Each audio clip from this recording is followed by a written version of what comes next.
नमस्कार नांदेडकर, आज आपण पाहूया नांदेड जिल्ह्यातील गणेशाचे अनन्यसाधारण मंदिर। हे मंदिर भोकर तालुक्यातील तेलंगणा सीमेवर पाळज या गावी आहे। या मंदिरात गणेशाची मूर्ती लाकडापासून बनलेली आहे।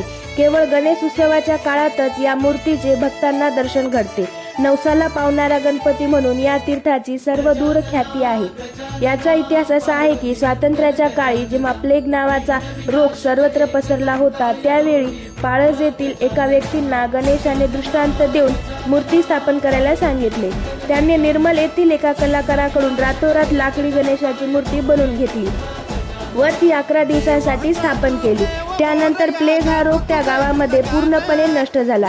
विशेष म्हणजे त्या मूर्तीचे विसर्जन केले जात नाही व तीच मूर्ती दरवर्षी 11 दिवसांसाठी स्थापित केली जाते। त्या मूर्तीसमोर एक छोटी गणेशाची मूर्ती बसवली जाते व 11 दिवसानंतर मोठी मिरवणूक काढून